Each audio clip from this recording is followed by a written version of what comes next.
Anybody else want to share something that they gleaned from the material? I watched this quantum physics. Okay. Which one was that? Was that the... Let me try to figure it out. Okay, this one. Yeah, exactly. Yeah. So, okay, this one, okay, so you guys have to watch like a longer than a 5-minute one. I guess I should have clarified that. Did you? I watched more than one. Okay. Well, you're not required to watch them anyway, so because you're auditing. But I watched that. I found it very interesting. Because yeah. I come like from I really did a lot with physics and math and also quantum physics in school in Germany, and that was again. I knew a lot about that already, but clarifying that was like ordering everything together. Right. And like that this is not the only logical. That this is not really a logical. Right. Yeah. Solution to the problem they have. Right. It's like only 1 out of 10. Mm-hmm. And that's like what I found. I didn't know all of them. I knew that there was one that like completely would mess up logic. Right. But although I really understand the problematic behind it, because these electrons, you just don't know where they are. Right. Like, and you, at the moment you're doing it with chances, but like saying it could be there, it could be not there. Mm-hmm. But basically, we do not yet know, which is kind of weird, but it's not requiring not logical. Right. So, right. Yeah.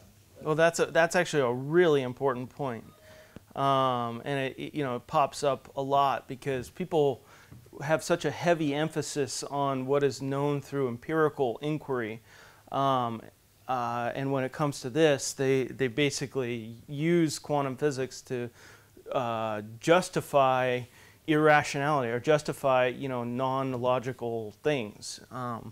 So it is, it's super. The people who emphasize that a lot are typically New Agers. We'll talk about that when we get into the notes. Hi.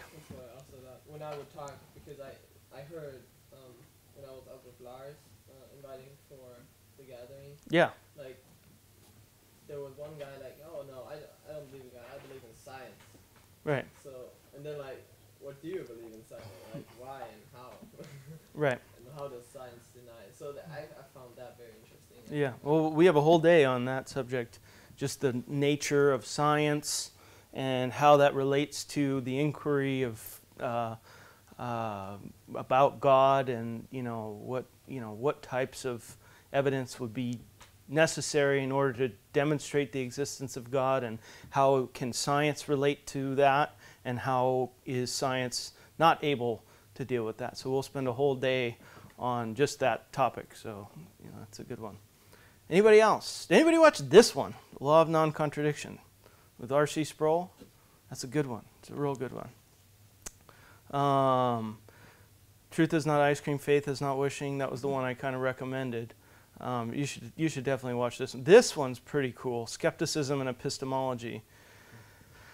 This one is gnarly. Like, I had to watch this one. I had to listen to this about 4 times before I really understood it. And it was like one of those things where he'll say a paragraph and you just stop it and have to rewind, and it's like, is he using words that I don't understand? No. Why can't I? It's just, it's pretty deep. But it's good. And then this is also a really good one. A little bit longer. Well, both of these are real long, but they're really good as well. So anyways, all right, so last time we left off, I kind of really should have kept going because, in your video slides, there were 2 other, I don't know if you guys noticed, the HW continued past where we really ended. And one thing I want to mention is when you're sharing the gospel, it is about solving that problem where God is necessarily just, and how can God, who is just, justify the unjust when his justice requires perfect judgment, and the gospel is the means by which God's justice is satisfied, so he can also be a justifier. He can be just and the justifier. but it's more than just I believe. There's, a couple things that happen, and they're symbolized by the two sacraments we perform in church. One is baptism, the other is communion. And baptism is a symbol of regeneration. Do you guys know what that word means? Rebirth. Rebirth. You want to expand, or anybody want to kind of elaborate on what's being reborn? Your spirit, kind of. Your It's like sinful nature is. yeah, like your old self is dying, and then it's symbolic of you coming up. It's more. I think of baptism more like a funeral. Right. Like you're killing the old self, Mhm. the new stuff. Your new spirit's coming up, and just pretty much symbolizing to the world that you're not who you used to be. Right. And Jesus talked about, you must be born again. What do you think he meant by that? What's being born? And Nicodemus was certainly confused by that. He said, well, you want me to crawl up into my mother's womb and pop me back out again? I don't get it. What did he mean by that? What's being born? I would say the spiritual connection with God. Right. So we're born into this world spiritually dead, meaning our relationship, our connection with God is dead. So what does it actually mean to be? What do we know the difference between like the soul, like the mind and the spirit?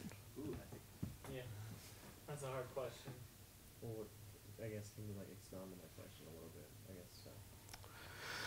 Well, is there a difference? is there a difference between mind and the spirit? I'm just kind of getting a conversation going. Yes. Well, that's an even more, yeah. Okay. I'll take Yeah. I mean, I thought about this a bit. Is the soul, and I would equate with the mind, is the immaterial part of us. Right. We have a physical nature. We have a non-physical nature. Right. That's the spirit and the soul. Okay, so now the mind and the soul. The spirit would be the part that comes from God. It's knowing about Him. He makes aware of himself. You're on the right track. I would say this though, that there's this debate about whether there is actually a distinction between the soul and the spirit, and I don't want to get into this. The people who don't believe it call themselves dichotomous, so they believe in the body, and then the soul and the spirit are one. And then there's trichotomists who believe that our nature consists of body, soul, and spirit. And so, setting that whole debate aside, the people who are dichotomists would say that the soul or the spirit is a property or a part of the soul. But setting that whole nature debate, biblical anthropological debate aside, the issue of what is the spirit, I would say this. I would say that the mind is the non-physical aspect of who you are that relates to the physical world. All right. So when I decide I'm thirsty, I will take a drink. My mind told my brain what to do, and my brain enabled my muscles to pick up that drink and coordinated it to go into my mouth, and I drank water. The spirit would be the non-physical aspect of you, but that relates to the spiritual things, the things that are not of this world. And so we're born into this world spiritually dead, and when we come to baptism, we are dying to our flesh and starting this new life alive in the Spirit. And so, Christian faith is a living faith, and this is one of the ways that's lived out. So it's, kind of something that you really do need to emphasize when you are sharing the gospel. And so I kind of regret skipping that last time, but we were already 10 minutes late, and so it should have been in your slides, but oh well. The other thing is communion. Communion is really a symbol of our fellowship and oneness with God through the sacrifice of Jesus Christ. And I threw in a couple verses. I'm not going to go into it, but there's this whole thing in Jeremiah about the new covenant and Jesus saying that, you know, when he did the first communion, he said, "This is, you know, drink from it, for this is the blood of the new covenant, which is shed for many for the remission of sins."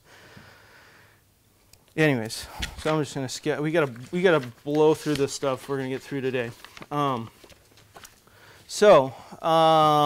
relationship between faith and knowledge. So there's this whole thing called the fact-value dichotomy, also known as non-overlapping magisteria. So, you know, there's kind of this, you know, going back to the whole history of apologetics, you really kind of you need to go to understand this. There is really kind of a resistance to apologetics. It's becoming less, but it used to be more. I think people are just seeing that practically you need to be able to defend yourself because you're constantly being barraged with skepticism. But there is an element that you'll find when you talk to people, some people who are just really kind of resistant to the idea of, like, why do I need to prove my faith? Like, that doesn't really, in their mind, it doesn't even make sense. And we'll talk about why it doesn't make sense. But looking at the history, there was this whole movement in history called the Enlightenment, the whole age of the Enlightenment, where you had the scientific revolution. And it started with a couple philosophers, and Darwin is a huge part of that. Kant and Hume were essentially, Kant and Hume basically did to God in the philosophy departments what Darwin did to God in the science department. Kant and Hume were, Hume was probably the world's most famous skeptic, and Kant really challenged a lot of the traditional arguments for the existence of God, basically making God, he still believed in God for practical reasons, but he believed that he basically in the philosophy departments proved that you can't really know God the way that you would know other things. And so you can remember this, Kant said you can't know. I remember that from my philosophy my philosophy class, and I never forgot it. Kant said you can't know. So basically, and then Darwin basically came up with a naturalistic explanation for the origin of life, and the Christian response. So that ushered in a lot of skepticism against traditional claims of Christianity, and there'd been this long history of, just people discovering things, whereas before it'd say, oh, well, why are you sick? Well, it's demons. Or why were you healed? It's miracles.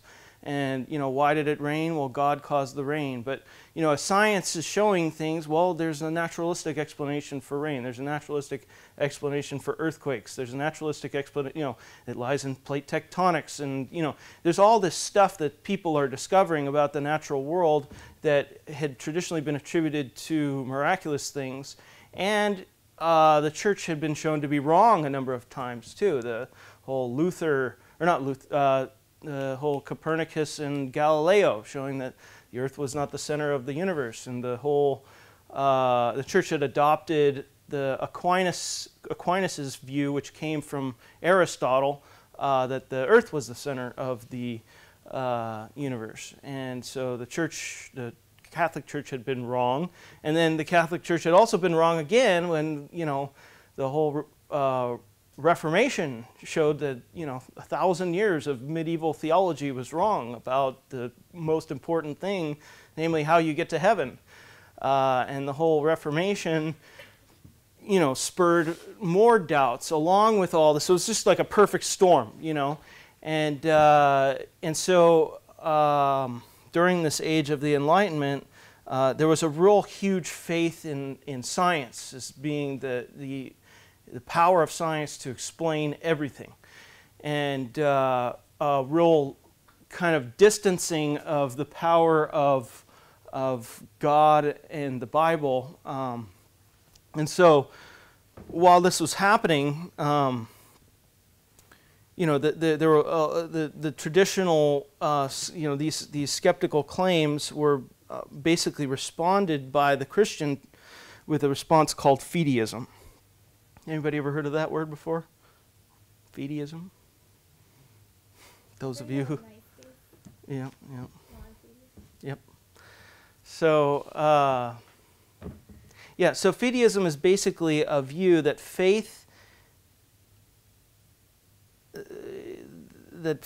is independent of reason. So basically, they, in their mind, to protect themselves from this skepticism, there's also, you know, other things, you know, skepticism about the historicity of the Bible coming out, and, you know, it's been increasing ever since, but it really started with the Enlightenment and the tradition, you know, the view, the response, the Christian response was fideism. And fideism is to just say, well, you know, I have my personal faith that is really independent of science. And so I'm not going to let, you know, or philosophy, so I'm not going to let that impact my faith. It's just, you know, that it's a totally different realm. It's not a scientific issue. It's not, how's it going, guys? It's all right. You know, so, you know, basically it put a barrier to where, to protect itself from science and reason. And so they would say that faith is independent of science and reason. And basically what happened, you know, so that was the way that people could, in their mind, put this all together. And so it really resulted in, it resulted in a lot of different things. One of the most notable things is a lot of the major universities that had been Bible colleges became completely secularized, and, you know, Christianity really retreated from the academic realms to a more personal, moral realm, you know, rather than a statement about the way the world is, and they left that all to science. And so, you know, you had a huge, the vacuum was filled with naturalism, with, you know, atheism and secularism. And so that, you know, that was the result of fideism, which was horrible. Anyway, so that's kind of where this whole fact-value dichotomy came from. We'll talk more about it today. So really what also ended up happening too is less of an emphasis on theology, less of an emphasis on, you know, studying God, like studying theology, studying the facts about God, and knowledge is really no longer a virtue under this view, because you've kind of separated in your mind your faith from facts. Does that make sense? Mm-hmm. And so the Christians who have adopted this are really going to be not on board with you even going in, going there, going into this whole apologetics stuff, engaging in the scientific realm, scientific philosophical debates. And so, I posted a couple verses that talk about knowledge and the value of knowledge. The Bible says it's worth more than gold, that the heart of the prudent acquires knowledge, wise men lay up knowledge, fools despise knowledge. The knowledge of the Holy One is understanding, that's theology. The lips of the wise disperse knowledge, but the heart of the foolish does not do so. The heart of him that has understanding seeks knowledge, but the mouth of fools feed on foolishness. So, I just wanted to kind of talk about that, and then I'm going to show you a quick little video, and I want you to listen to the question. This is a Q&A. I want you to listen to a question, and there's an assumption in the question that's wrong. And the speaker will address why it's wrong, but I just want you to hear it. So, and it relates to this whole fact-value dichotomy.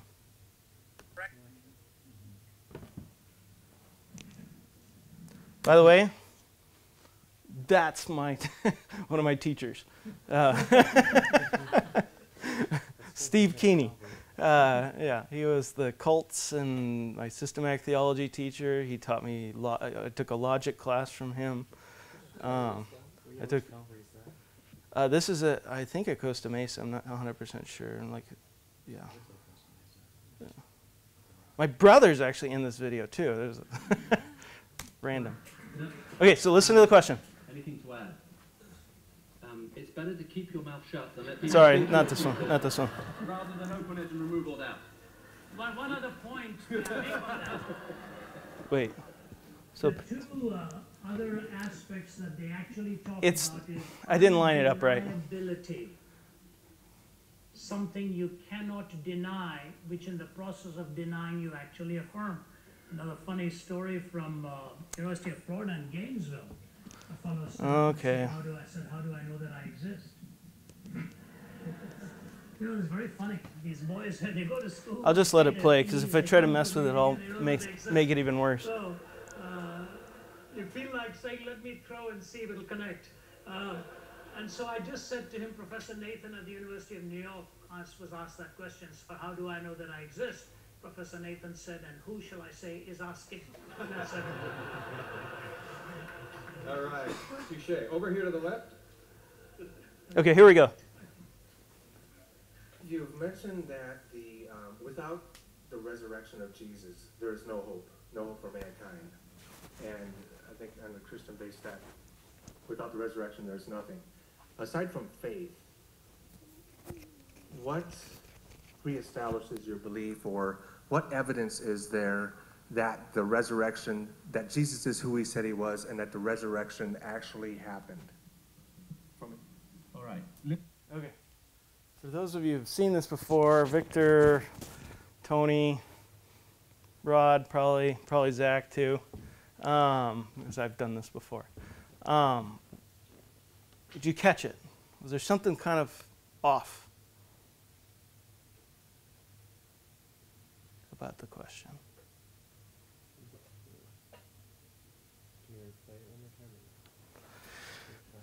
I don't know if I don't want to. It's like you know, when these videos get real long, you barely touch it and it goes like 30 seconds. Yeah. Mankind, and that without the resurrection of Jesus, there is no hope for mankind. And I think Go to school, they pay their fees, they come to a meeting, and they don't know they exist. So you feel like saying, let me throw and see if it'll connect. So we got to wait 10 so seconds. I just said to him, Professor Nathan at the University of New York was asked that question, so how do I know that I exist? Professor Nathan said, and who shall I say is asking? And that's it. All right, touche. Over here to the left. you've mentioned that without the resurrection of Jesus, there is no hope for mankind. And I think on a Christian base that without the resurrection, there's nothing. Aside from faith, what reestablishes your belief, or what evidence is there that the resurrection, that Jesus is who he said he was, and that the resurrection actually happened?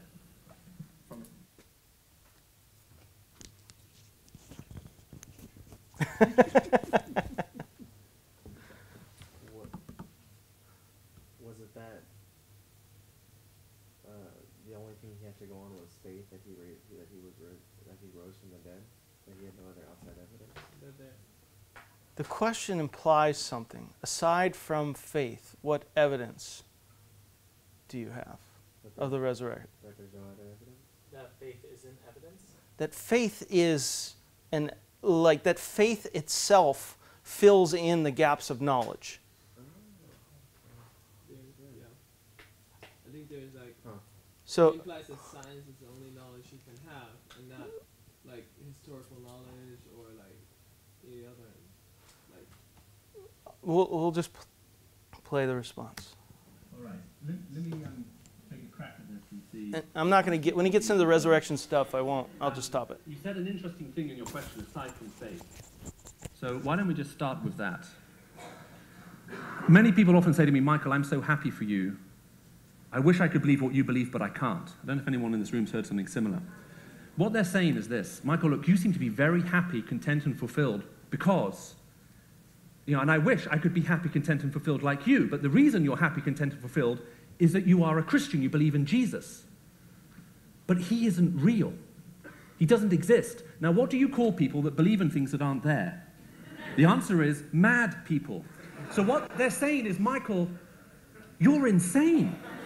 But the main thing is that you are happy and insane, and I am happy that you are happy. And I'm so desperate to be happy, I too would embrace insanity just to join you. I've thought about it, but I can't. Now, this misunderstands completely the notion of faith. Okay, faith for most people is believing in something that you wished were true, but you can't be sure. That's why you need faith to get there. If that is true, strong faith is believing in what you suspect isn't true, but still able to get there. And the strongest possible kind of faith would be when you know it isn't true, but you're still able to believe it. I mean, how much faith do you need for that? Now, the Bible does say that faith is a gift, but it's not the gift of insanity. Okay? The Bible only uses the word faith in one type of manner, only one, not in the multiple ways we have in modern English, only in one way. If I were to say to you, I have faith in Dr. Ravi Zacharias, okay, if I use that statement, I have faith in Dr. Ravi Zacharias, I'm making two statements. The first one is to reality. In other words, he really exists. Even if you didn't want him to exist, tough. Okay? Two, that I believe he is trustworthy, that he is true. That if he makes a promise to me, it will come to pass. When he says to me, Michael, we're giving you a 25% raise this year, they will deliver. We're now merging the whole idea about claims of faith and faith, but anyway, let's not get confused with that. So my faith in him is a response to the truth and the reality I see. In the same way, faith in God and faith in Christ is always a response to truth and reality. It's on the basis of because it is real and because it is true that our faith is one. Our faith is the only legitimate response to a God who is both true and real. Now, outside of the scriptures, the fact that Jesus Christ has always been... Just stop it there. We'll spend a whole day on the resurrection. Don't worry. You'll get that. So, with this, how I mentioned the fact-value dichotomy, this view, it comes this view that faith does not require evidence or reason, because if it did, it wouldn't be faith. Right? There's this view of faith that faith is like knowledge gets you to here, but you need to get to here, and faith fills in the rest. And I would say that this is a misconception of what faith is. And he used the statement, I have faith in Ravi Zacharias. That implies...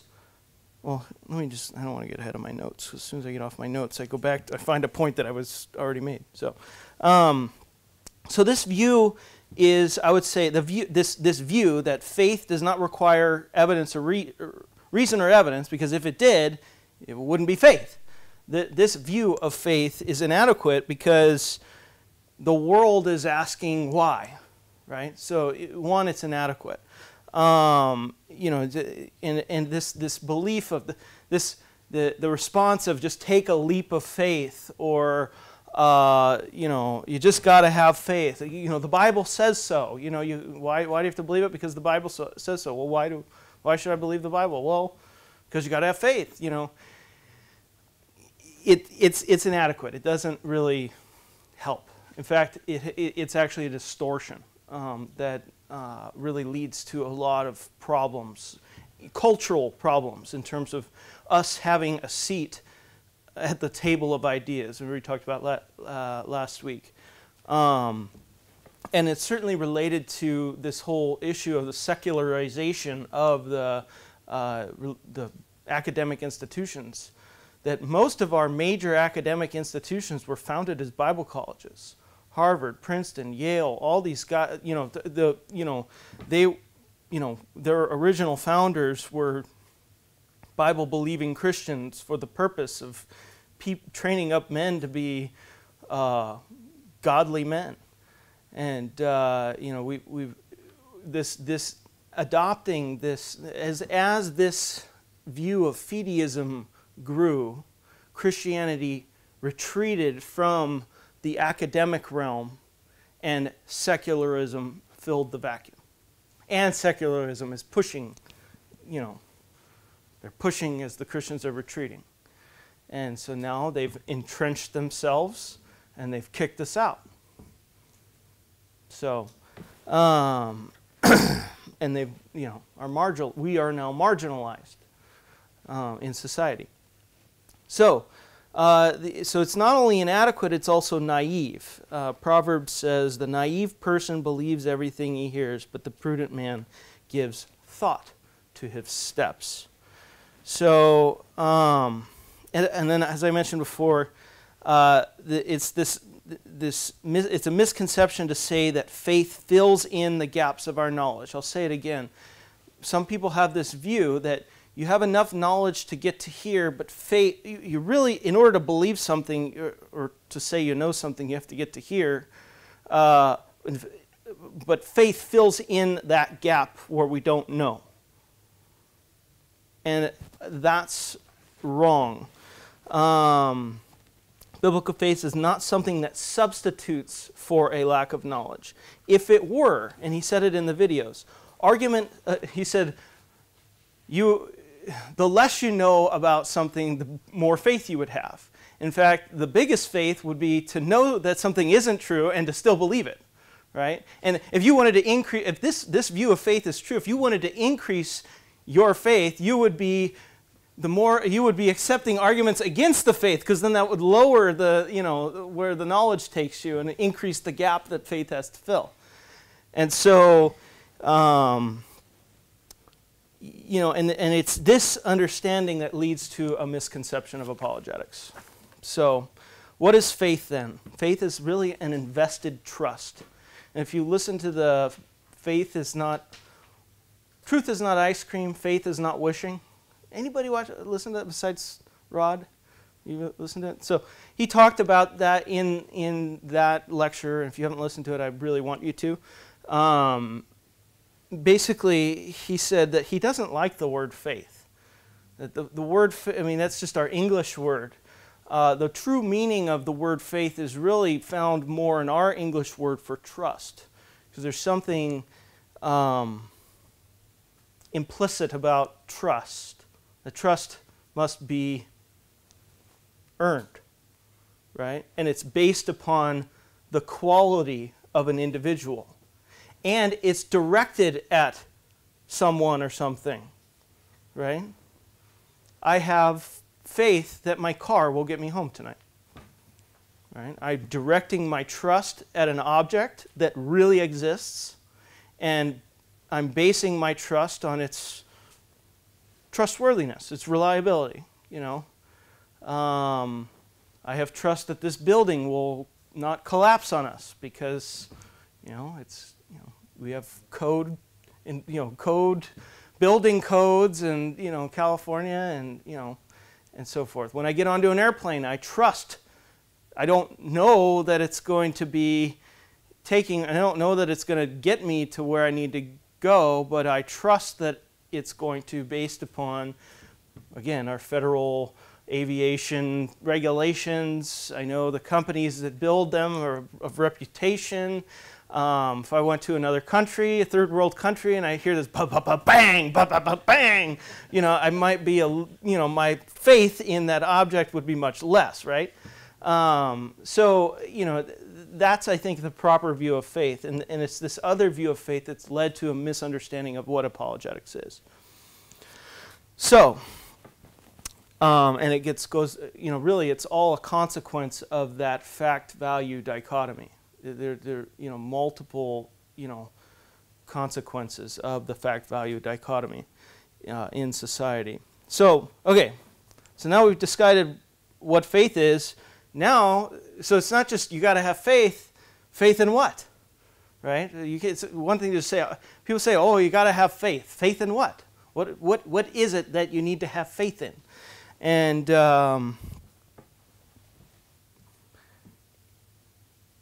faith is, again, only as good as the object it's directed towards. Now, I put in this little note about Reformation and saving faith, because the whole Reformation really dealt with faith, right? It was salvation by grace through faith. That was the time in history when we were re-examining our doctrines, and the Reformation with Martin Luther and John Calvin and all those guys really in the 16th century, they distinguished three different levels of faith. And I got this from R.C. Sproul. He said, there's notitia, which has to do with the facts, the data, the doctrine, right? You're putting your faith, your faith is related to your belief in the doctrine, right?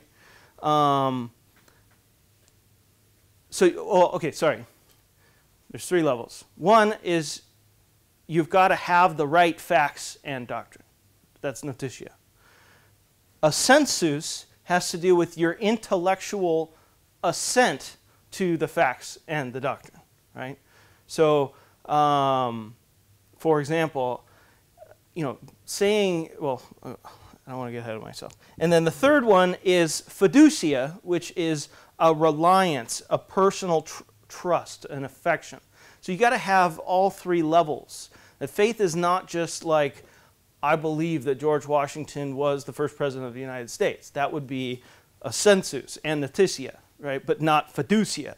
Fiducia is more, it's a reliance, a personal trust. So now also something that's really important in terms of notitia is knowing what are the essentials.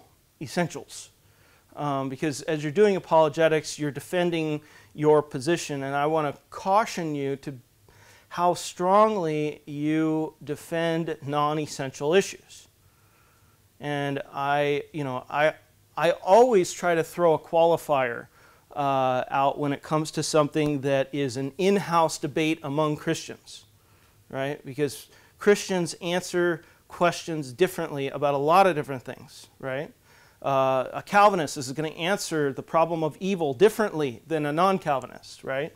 There are different, think young Earth, old Earth. The young Earthers are especially really passionate about what they believe, and there's this tendency among young Earth creationists to think that old Earth creationists are just heretics, and they present the Christianity, it's either young Earth creationism or no, nothing, rather than that this is an option. There are other Christians who believe this, another position, and they're still Christians, and so I just want to caution you about that, as especially when you're young and you're zealous, to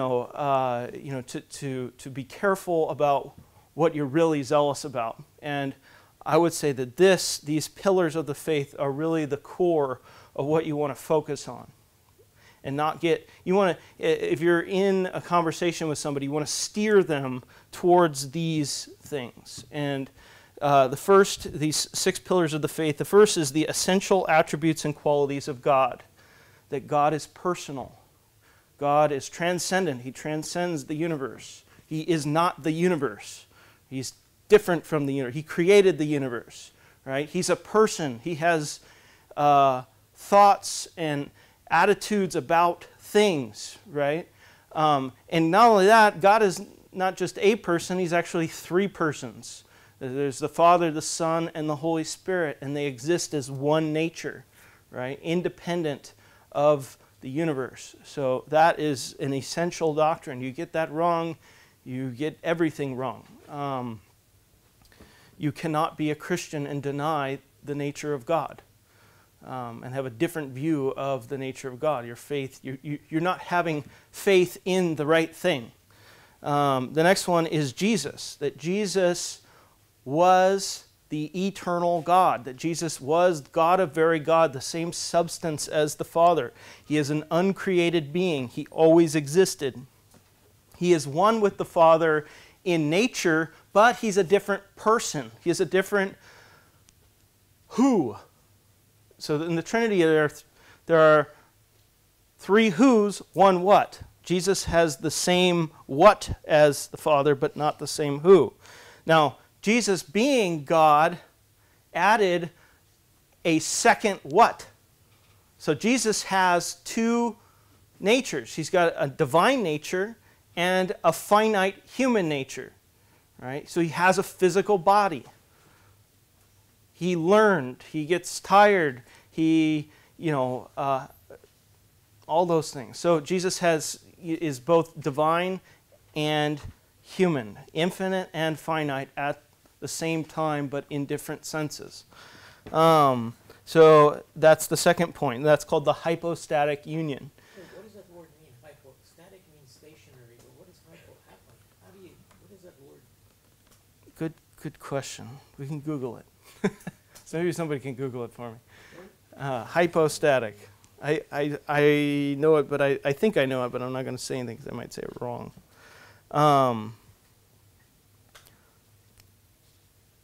Yeah.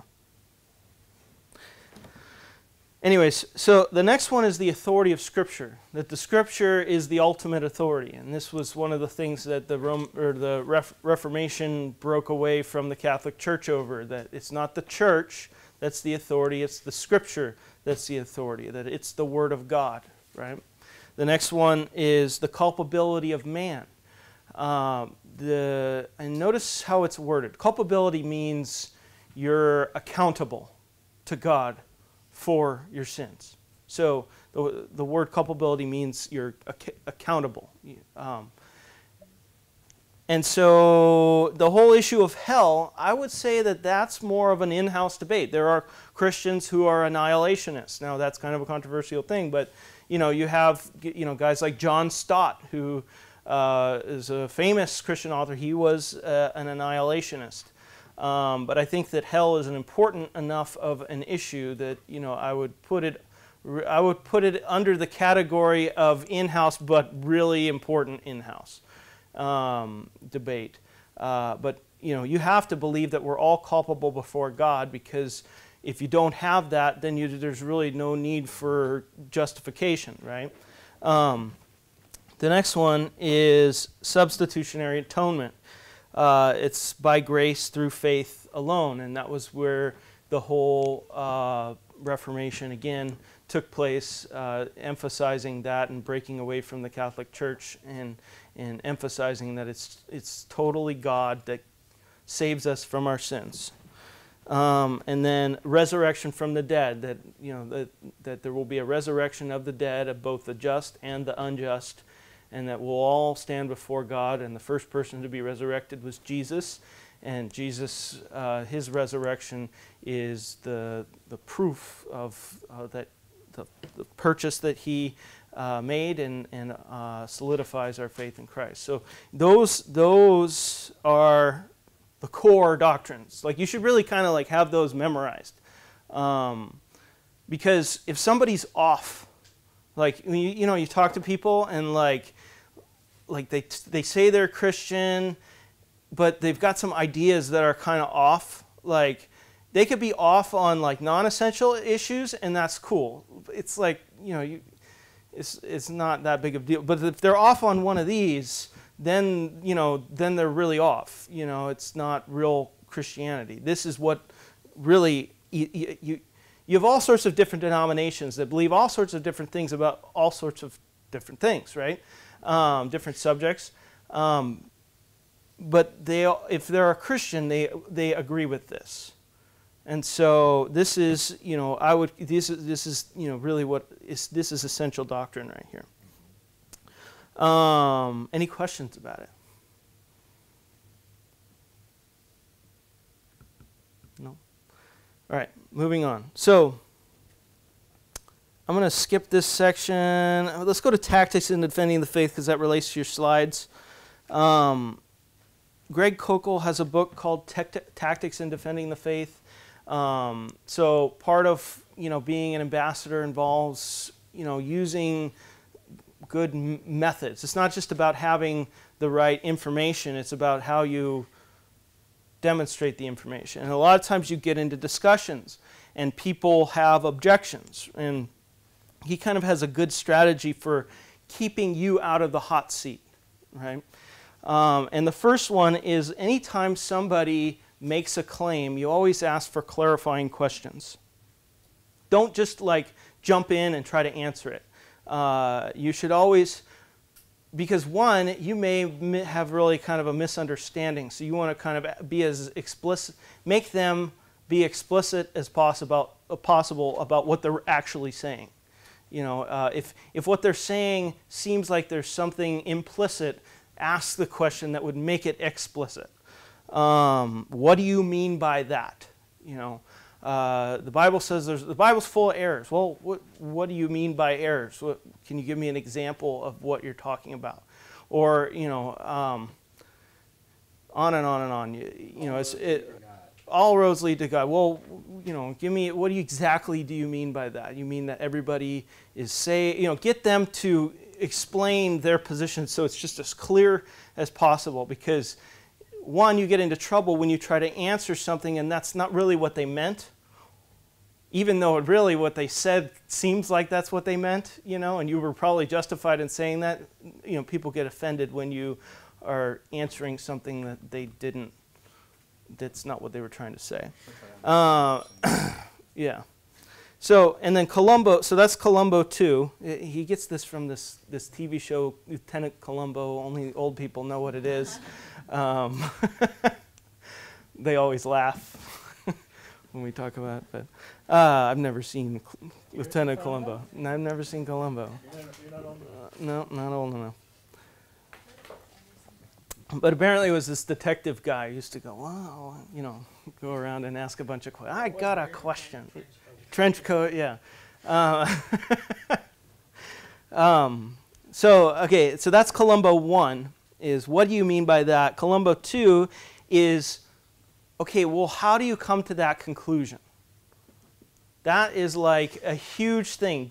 If somebody says the Bible's full of errors and you ask them to, you know, well, what exactly do you mean by errors? And then you say, well, how did you come to that conclusion? Get them to defend. You know, they may say, well, the Bible's been, you know, translated so many different times, you don't really know. Well, how did you come to that conclusion? What translations are you talking about? You know, get them to exhaust their level of knowledge, and you'll find that most people know very little, and they talk like they do, you know, because they heard it from somebody. People pick up ideas like dogs pick up fleas. They don't know where they got them. They just, you know, they have them, and, you know, they'll share their ideas with you. I think there's another important concept there. The person making the claim has the burden of proof. Right. Yes. Yes. That's not on there. That should be on there. That's the first one. Avoiding assuming the burden of proof. Yeah, that's the first one. If you listen to Kokel, he's all about this. Kokel's really good. You should definitely, he's got some good stuff. It's Greg, it's Koukl. That's the book we're reading in evangelism. Oh, really? I have it online. Oh, cool. So you should know about, or you will know about tactics in defending the faith. But yeah, well, I'm glad you're reading that, actually. I'm really happy. That's a good one. So, Columbo 1, what do you mean by that? Never assuming the burden of proof. You always want to make sure that if they make a claim about the Bible, and this really relates to Columbo number 2, if somebody makes a claim, make them back it up. If you say something, you really assume the burden of proof. If you're asserting an idea, you know, then you're the one who has to prove the idea. It's not the other person that has to disprove the idea. So when you're talking with people and they're making claims at you, you don't assume the responsibility of refuting their claims. Rather, you make them, you ask questions. And let's say you ask a bunch of questions and they've got answers. Boom, boom, boom. They've thought it all out. You can at that point say, well, boy, that's really interesting. I'll have to read up on that, right?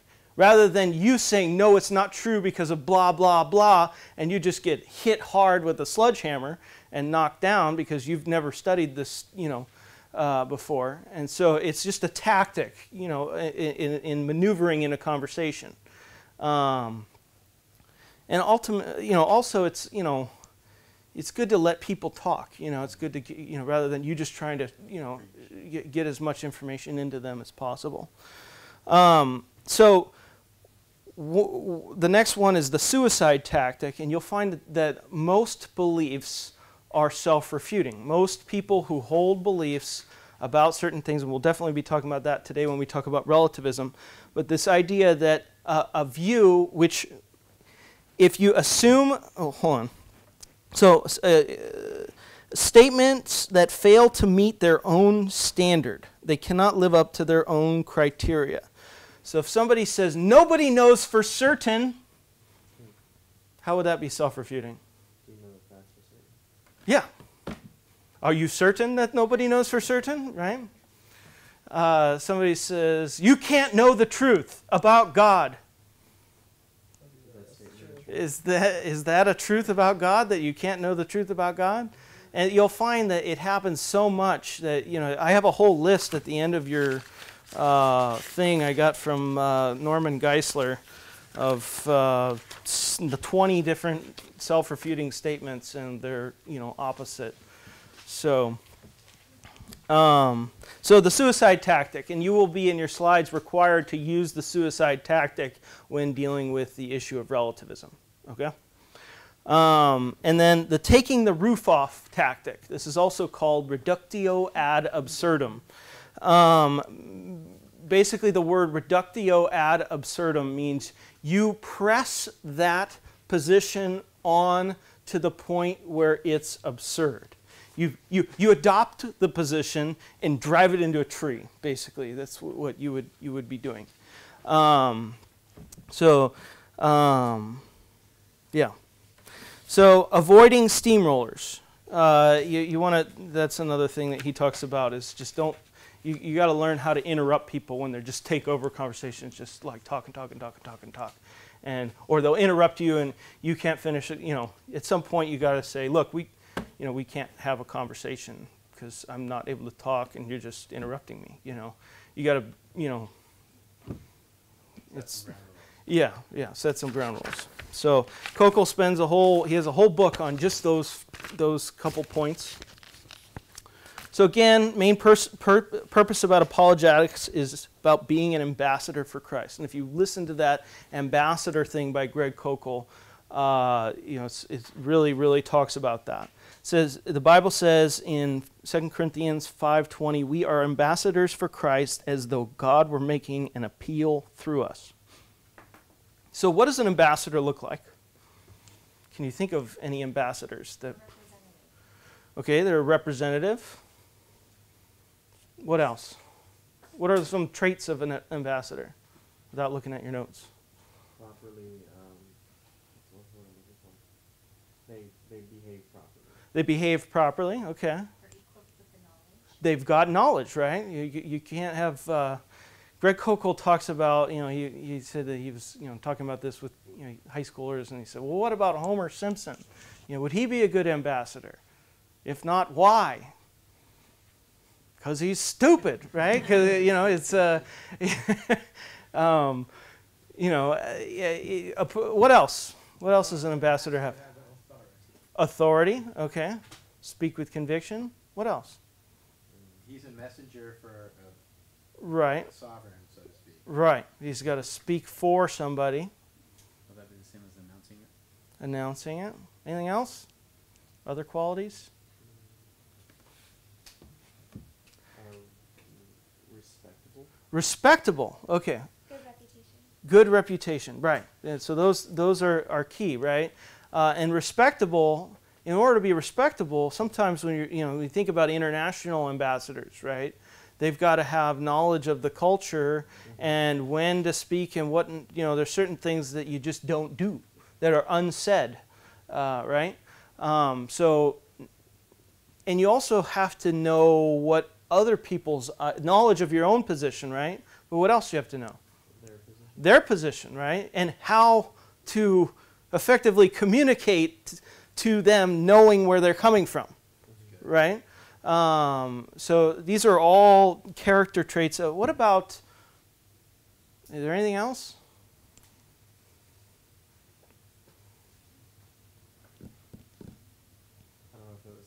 kind of like being able to think from the other side. Think from the other side, yes. And, So Kogel breaks it down into 3 categories: knowledge, wisdom, and character. You got to have knowledge of both of your position and of their position. Wisdom, you got to be wise about how you approach the situation. You don't just go, head first. It's a very thoughtful, tactics, and that's why he wrote his whole book on tactics for defending the faith.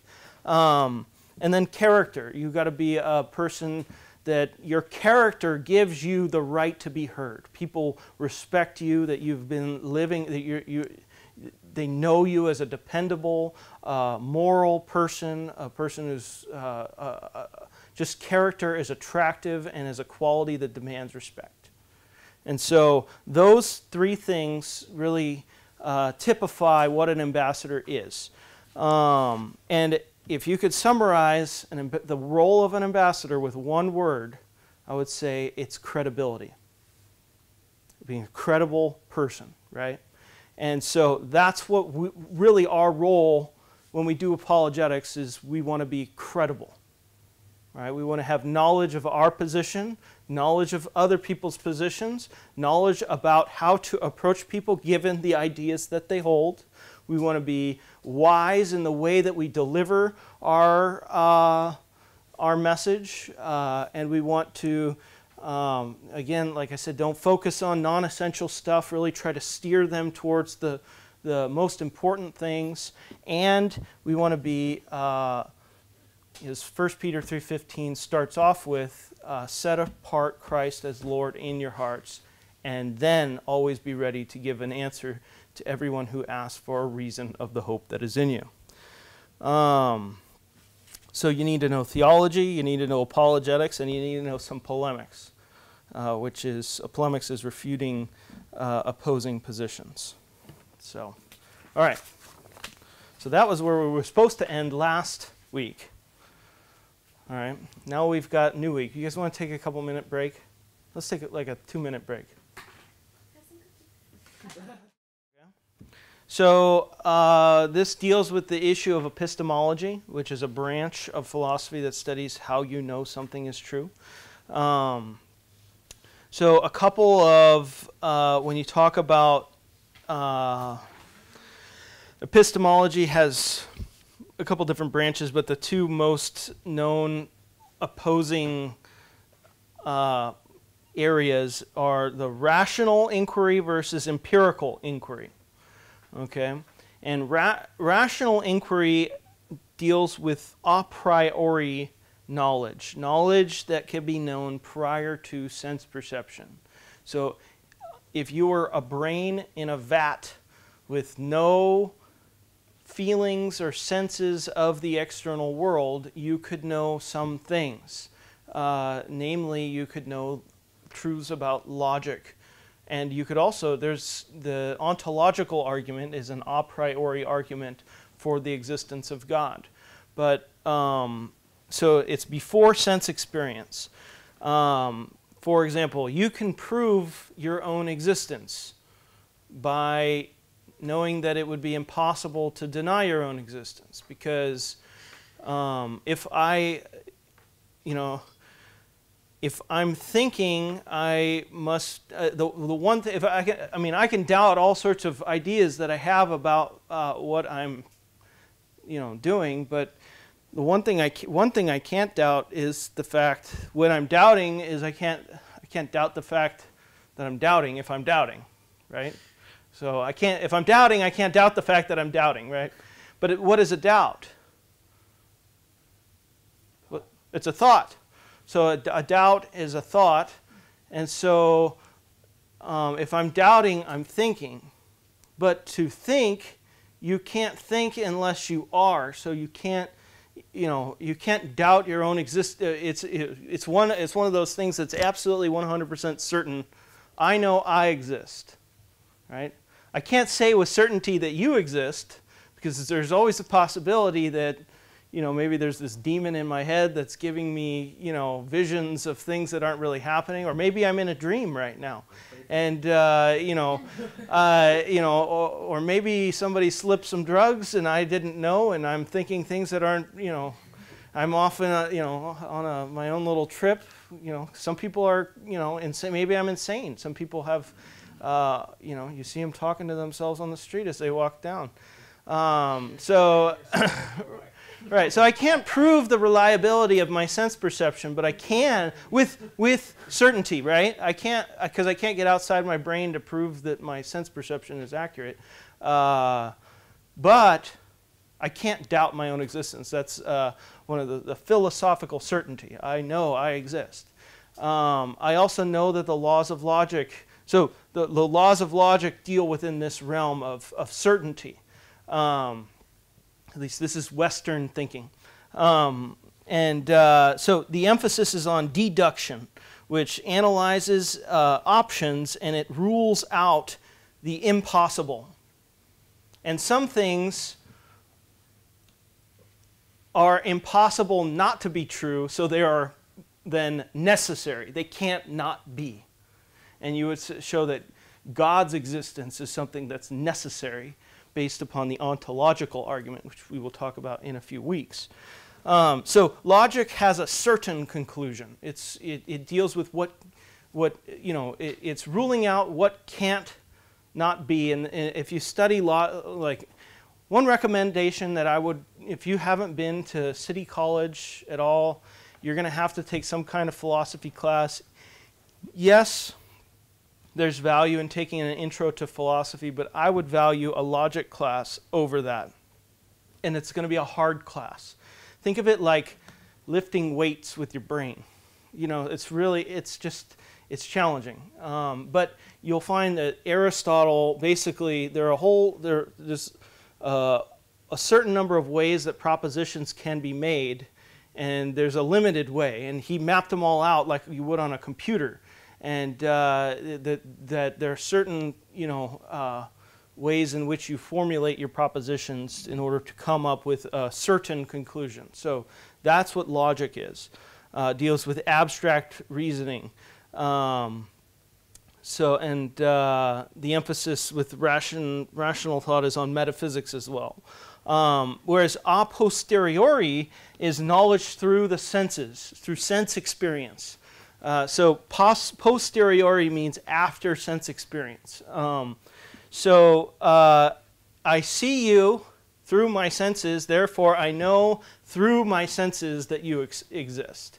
And this is the process, this is called the process of induction. So logic is deduction. This would be induction. And induction is really what you're doing when you're doing science. You're looking at you're observing the world, you come up with a hypothesis, you make predictions, and you do experiments, and you confirm or deny those hypotheses. And that's knowledge through sense experience. And it's always a probable conclusion because there's always a what if, right? You can repeat if I drop my phone every time and then I go and I drop my thing and I go and everything I pick up, it falls, I can do enough experiments to come up with the theory of gravity, right? But what if the next time I drop my phone and it doesn't drop, right? Do I know it's not? I mean, I can't say with philosophical certainty that it's not going to, but I'm pretty reasonably sure that it will, right? And so it deals within the realm of probable, but you don't have certainty like you do with logic, right? And the focus is on concrete, when people use that word empirical, they're really meaning through the senses that you can touch, taste, that you can experiment on through the senses, right? So you have extremes within philosophy. People are called rationalists and people are called empiricists. But really we use both, right? But some people emphasize more one or the other. And there are Christians who emphasize one or the other. That's just important for you to just know as a human being. You know, you should know what deduction is. You should know what induction is. You should know what a priori and a posteriori are. And you should know what the difference between a rational conclusion and an empirical one. So, okay, so here we've got a homework assignment thing. It says explain the difference between objective and subjective truth. So when somebody makes a claim about truth, there are different types of claims. So if somebody makes a truth claim, there are subjective truth claims and there are objective truth claims. So Greg Koukl uses the difference between insulin and ice cream. Anybody listen to that, insulin and ice cream? On the thing. So when I say, what's the best ice cream in the world? Chocolate malted crunch. What's the best ice cream in the world? Cookies and cream. What's the best ice cream in the world? Chocolate chip cookie. Okay, so we've got a contradiction, right? We've got a contradiction. So there's an issue here, right? Is that an issue? Is it an issue? It is? I don't think it's an issue. Well, okay. In the world of ice cream. In the world of ice cream, it's an issue. Yeah. It's an issue. If you're selling ice cream. But people have different perspectives on the matter, right? I happen to think mint chocolate chip ice cream is the best ice cream in the world. And, yeah. Right. There'll be a test on that question. What's the best ice cream? Okay. So a subjective truth claim is a claim that's directed towards the subject. So think about the ice cream example. There's a subject and an object, right? What's the subject? Which ice cream tastes the Okay, best? what's the let me ask this. What's the object we're talking about? Ice cream. What's being subjected to the ice cream? What's the best? Us. Right, the person. You're right. So when I say mint chocolate chip ice cream is the best ice cream in the world, really what I'm implying, and even though the language doesn't really say that, but in essence I'm implying, from my perspective, I think it's the best. When I taste it, it's the best for me, right? So the claim, when I say mint chocolate chip ice cream is the best ice cream in the world, really the claim is directed at me, not the object, right? And that's what you call a subjective truth claim. The subjective truth claims are true for some people, but not necessarily for all, right? The arrow is pointing at me when I say mint chocolate chip ice cream is the best ice cream in the world. But in Greg Koukl's example, if I say mint chocolate chip ice cream can be used as medicine to cure diabetes, where is the arrow pointed at? The truth value, the nature of the truth claim is pointed at what the ice cream can do, not what the person subjected to the ice cream so much, right? It's what can the object do. Is it true that this object can be used as a medicine to cure diabetes? And the obvious answer is no. But it's the type of truth claim that would be treated differently than mint chocolate chip ice cream is the best ice cream in the world. Do you see that? How there's a difference? It's important to understand that difference because when people make claims about truth, sometimes people make subjective truth claims and sometimes people make objective truth claims. And sometimes people confuse objective truth claims with subjective truth claims. And that's really what is happening with relativism. So when I make an objective truth claim, it's true or false regardless of the person's belief about the subject. Okay? The answer to the question, can ice cream cure diabetes, is something that is is either true or false. It's not like it's true for you and not for me, right? We wouldn't do that with medicine. We wouldn't do that with banking. We wouldn't do that with, a whole bunch of different things, right? When you make certain claims about reality. And so, but people do it when it comes to religion. And people do it when it comes to morality, right? You'll find that that's an area where it is distincted. And then there are people who bridge the gap and just do it for everything. Everybody's got their own independent reality. Seriously, they do. And I guarantee anybody who's ever done any street witnessing knows that almost every time they go out, they're going to run into at least one person like that. Almost every time. You can guarantee it. Almost every time. So, moving on. So, next slide in your homework should be, so is there any questions about the whole subjective objective? Because you're going to have to explain that in your slides. Do you want me to explain it again, or are you guys comfortable? It's like the subjective truth claim is more of a preference. What Right. you choose for yourself. Right. And then, like you said, the objective is like you wouldn't take ice cream to cure your diabetes problem. You take insulin. So it's like you're saying, it's the object. Right. You wouldn't take an aspirin for cancer. So an objective truth claim would be true even if everybody in the world thought it was false. Okay, so let's say, for example, if I said, if we all didn't believe in aliens, but aliens actually did, let's say nobody in the whole world believed in aliens. Right? There wasn't a single person in the world that believed in aliens. But if aliens really did exist, the truth claim is independent of our own beliefs.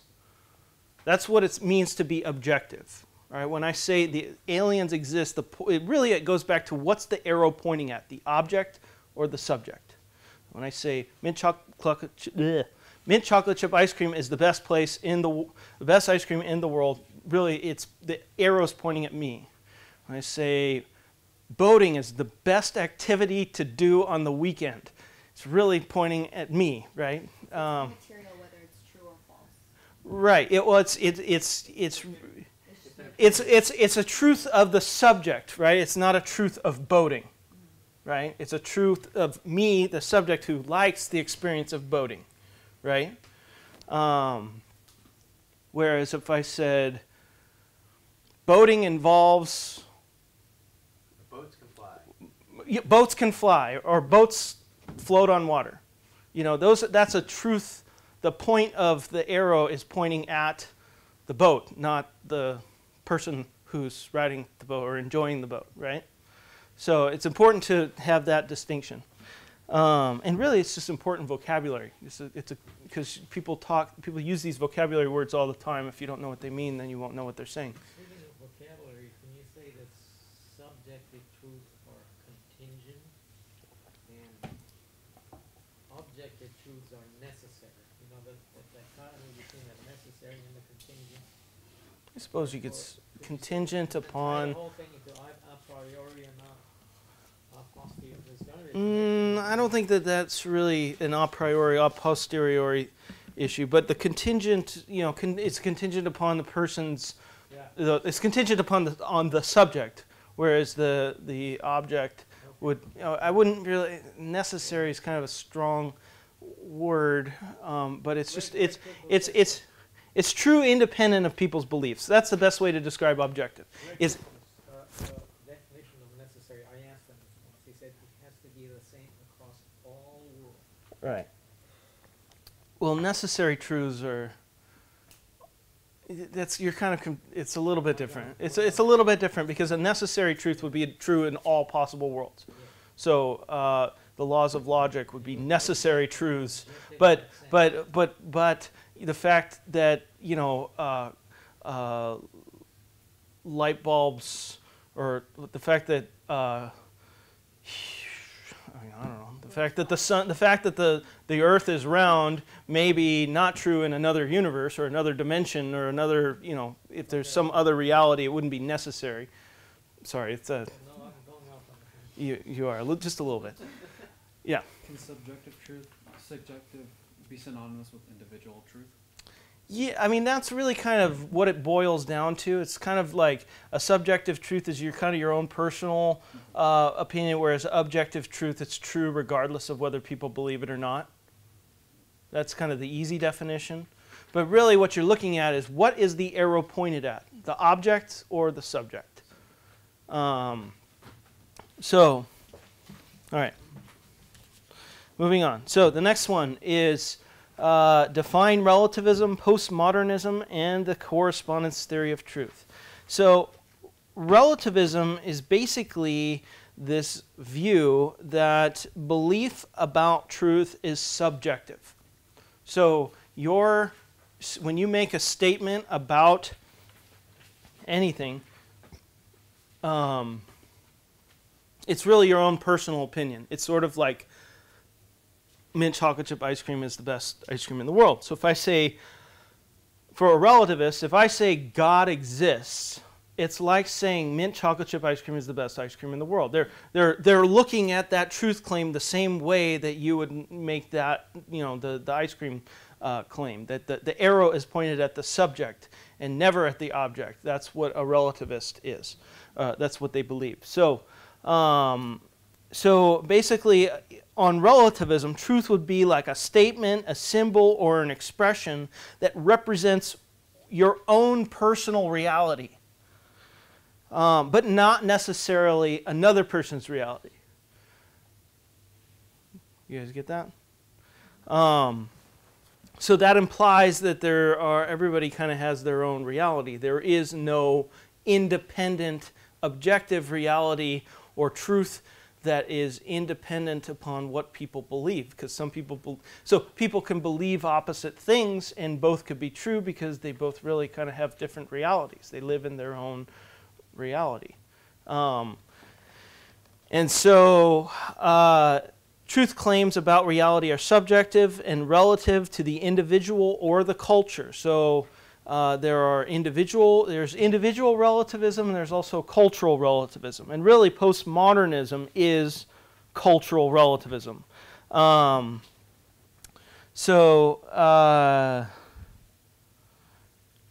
Truth about reality is belief dependent. So it really depends. It's the person's belief that determines the truth value, not what's really out there. Religion is like ice cream. You pick your favorite flavor.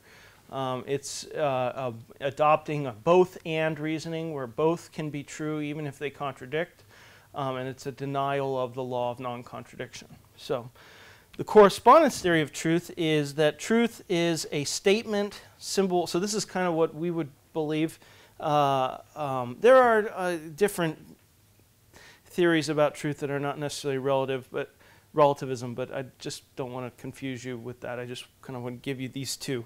Correspondence theory is that a truth is a statement, symbol, or expression that matches or corresponds to its referent, what it's referring to, in reality as it actually exists. So when I make a statement that Barack Obama is the President of the United States of America, I'm making a statement that that statement either corresponds to what's out there or it doesn't. If it doesn't, it's not true. If it does, then it is true. And that's the basis of what truth is. It's a statement that corresponds to reality. Claims about reality are objective and they are either true or false. And truth about reality is independent of belief, because I can believe something that's not true, right? Religion is more like the insulin. We're making a truth claim about reality, about the way the world is, and it either is that way or it isn't that way. And you pick whatever's true, not whether you like it or not. So if Christianity's true and you happen to dislike Christianity, really you should pick Christianity because it's true, right? Even if you don't like it.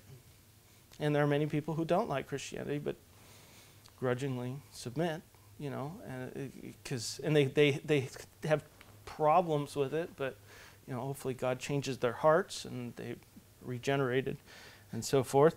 But there are a lot of people who know that it's true and just choose to rebel against it because they don't like it too.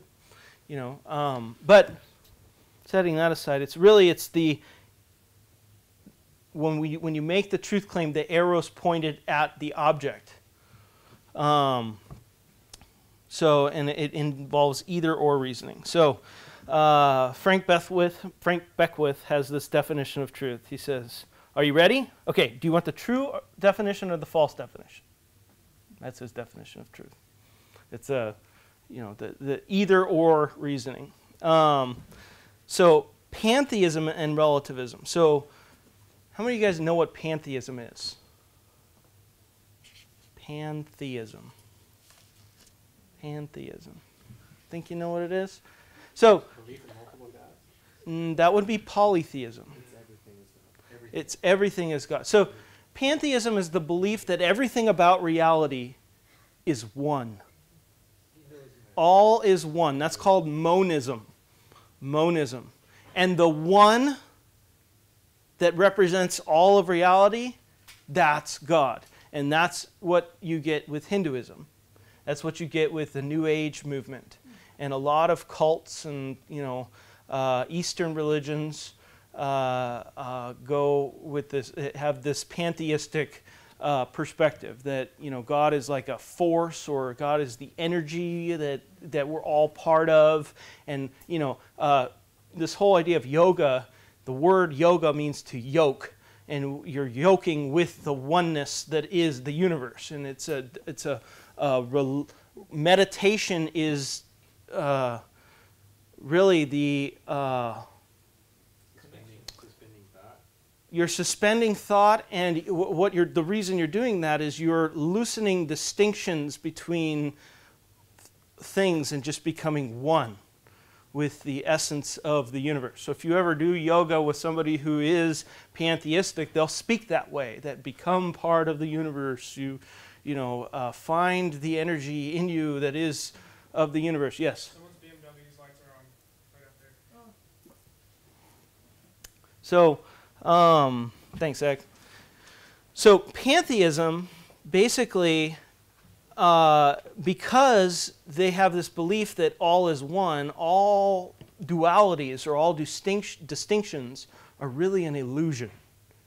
And that you come to enlightenment when you realize that there are no distinctions. Everything is one. And that's how pantheists think. So a pantheist, since dualities are all illusion and everything is one, then really everything's really relative to the individual. And really we're all, you have your own reality, I have mine, and we're all just kind of doing our, we are in our own, reality itself is really an illusion. Distinctions are an illusion. And so, it's okay for you to believe what you believe and other people to believe what other people believe. And so with pantheism goes relativism. They go together. Usually when you meet a pantheist, he's a relativist. Usually.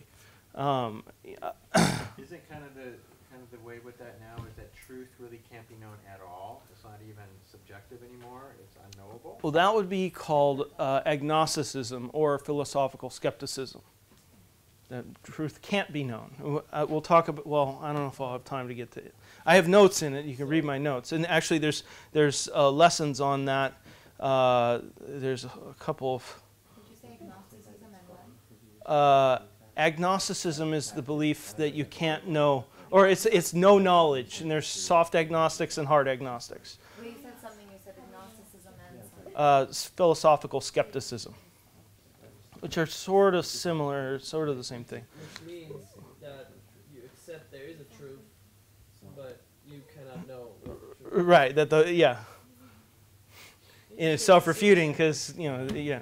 So yeah. that would be like, I would be saying, okay, Obama is president, but he's actually not. Just everybody believes it. No, you would be saying that you can't really know for sure the truth about... Well, and when it comes to relativism and skepticism, there are what are called, there's like local and global things, you know.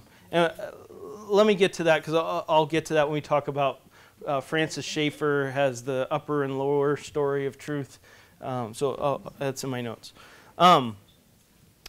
Moral relativism, well, actually, this kind of goes with what we were just saying. Moral relativism is a view that truth about moral values and duties are subjective, while truth about the material world remains objective. Okay, so one can be a relativist, but just a moral relativist, and not a relativist when it comes to scientific questions. You know what I mean? Like a lot of atheists would be moral relativists. They'll believe that truth about reality is objective as it pertains to science, but when it comes to morality, it's not. It's a subjective thing. So that would be like more of a local versus a global, like a full-on relativist. A pantheist would be a full-on relativist. Everything's relative.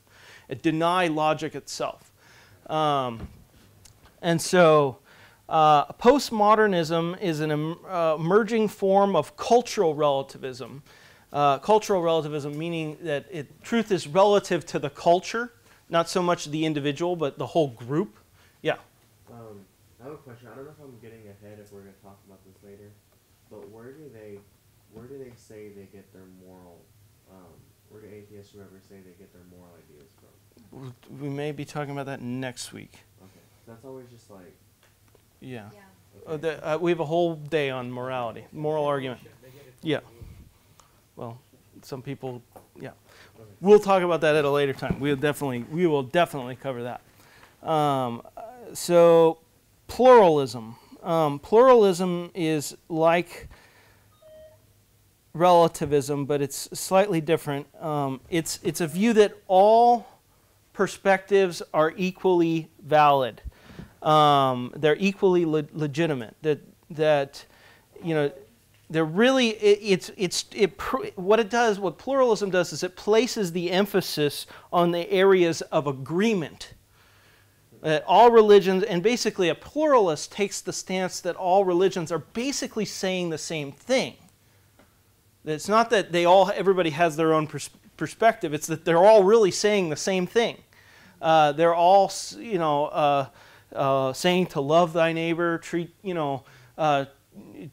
everybody the way you would want to be treated, you know, and so they value diversity.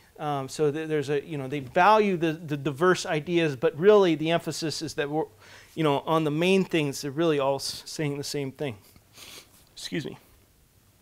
There's a guy by the name of Stephen Turner who wrote this tongue-in-cheek. He says, we believe that all religions are basically the same.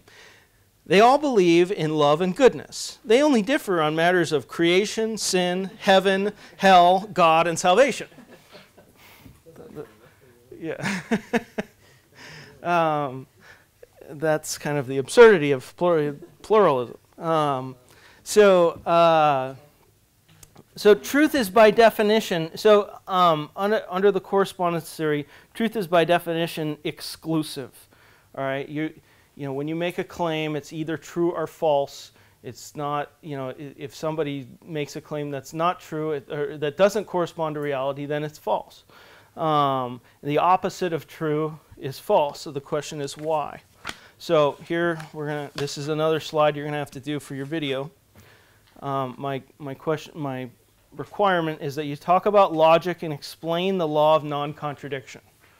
Okay, so the law of non-contradiction. So logic involves the rules of reasoning. Okay, like I said last time, that it's like the referee. People who are relativists, it's like they're playing a game without a ref. There's no rules, anybody can say whatever they want, they can believe whatever they want. You can talk some relativist blue in the face about all the arguments for the existence of God, and they'll just walk away smiling and say, well, yeah, that's true for you. Yep, not for me though.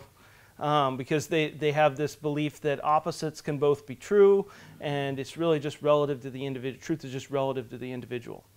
Sorry, quick question. Yeah. So pantheism and relativism, moral relativism, all of these are these types of relativism? Like how far it can expand, or are these, how would you categorize? Yeah, I mean, these are just, hold on, that's a good question. So, a pantheist would be a relativist based upon his belief about the nature of reality, okay? So, they would be a different kind of relativist. Yes, a moral relativist would be a different kind of relativist than somebody who is like believes that relativism is just across the board, that everybody has their own independent of reality, that we can all have opposite truths about anything. A moral relativist focuses only in on morality, right? So it's it's a type of relativism, but it's only for. So the morality can change. Morality, yeah, the cultures have different views about what's moral, and nobody's really right.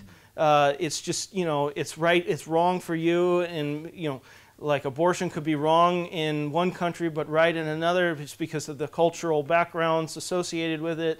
A lot of it ties into cultures and, and valuing diversity and the cultural upbringing. And so morality, we all shape our morals differently. But when it comes to science, they're still objective, and they're still going to, believe, in. They're not going to have any issues when it comes to truth claims about science being objective. But when it comes to morality specifically, that's relative for the moral relativists. For the postmodernism, that's a type of relativism that's really more of a cultural relativism. The emphasis is on cultural narratives and sharing your background. And pluralism is like relativism, but it's different because it's emphasizing that everybody pretty much believes the same thing. It's an emphasis on what they agree with. Emphasis on areas of agreement, not on areas of disagreement. And when there are areas of disagreement, we value diversity. Okay?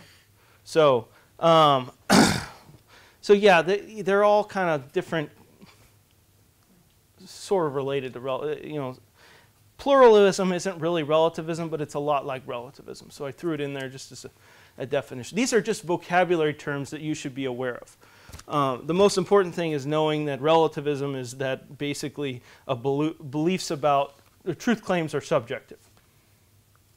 There are different types of relativism. There are different reasons why people are relativists. But relativism, in essence, is belief that truth claims about reality are subjective. Truth is like ice cream, not like insulin. Okay? So basically, and for our homework, we actually don't know. This is just for us to know, but not homework necessarily. Okay, so we've only gotten to one slide, I think, on your homework so far. And yeah, only one slide so far. The first slide should be define relativism. You know what? Just cross out postmodernism. I'm going to change that next time. Just cross out postmodernism. Define, have relativism and correspondence theory. Cross out postmodernism because I don't even want to confuse you with postmodernism. I want you to make that distinction between somebody who believes that there is no objective reality, that all truth is subjective, and the belief that truth is independent of what people believe, and it's either true or false. And, that's the correspondence theory versus relativism. I want you to draw that distinction for your first slide. Second slide is I want you to talk about logic and explain the law of non-contradiction. Okay? So logic, it's the rules of reasoning. Logic, laws of logic are known as a priori or before sense experience. They are abstract.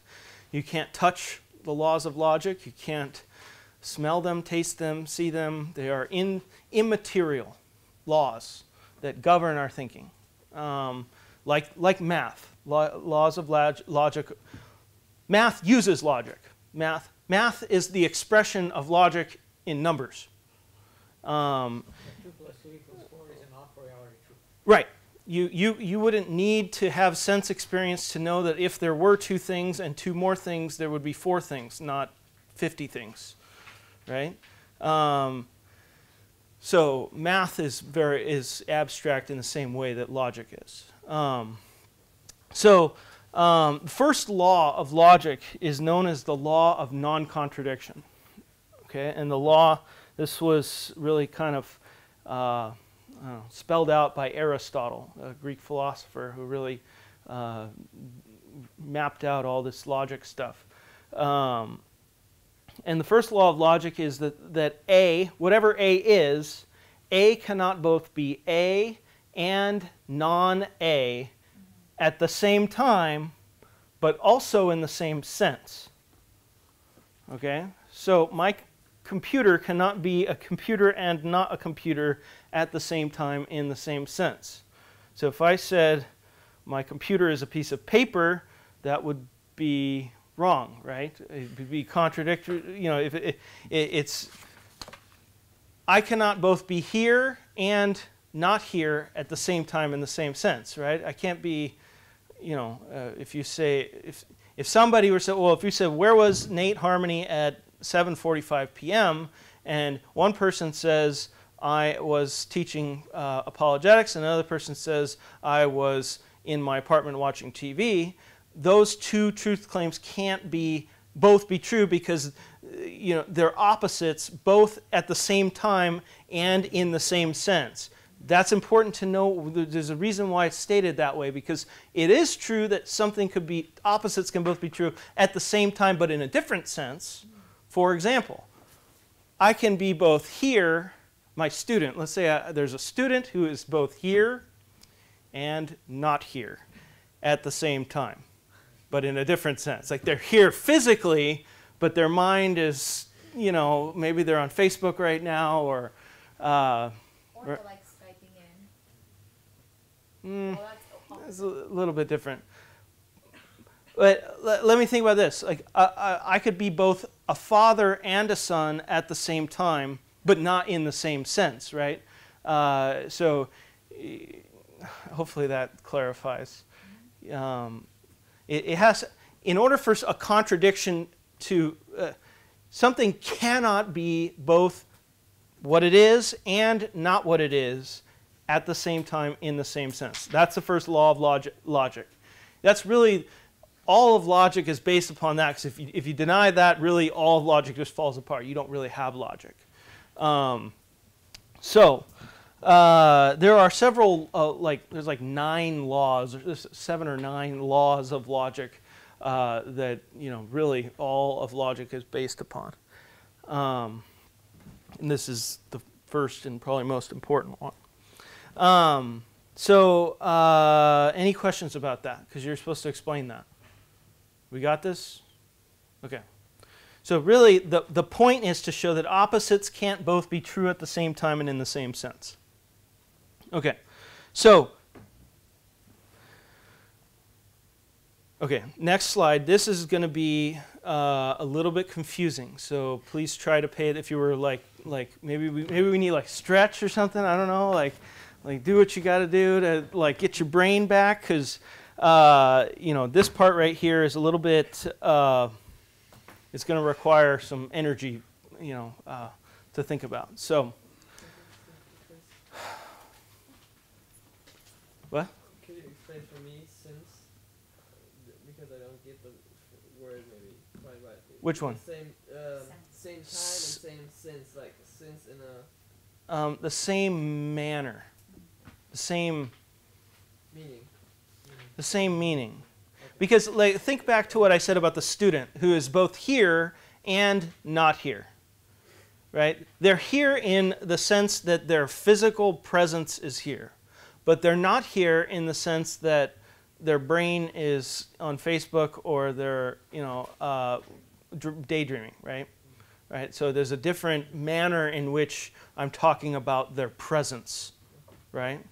But it would be awfully strange to say that you were both here and in Florida at the same time and in the same sense, right? That, you know. applies to the Trinity as well, doesn't it? Or am I jumping the gun? You're gonna, yeah. Don't even go there. But we'll talk about that. There's an awesome video about the law of non-contradiction of the Trinity with Robert Wright. Oh, I'm gonna show it. Oh. Yeah. So yeah. Awesome. But yeah, no, that's you're jumping the gun.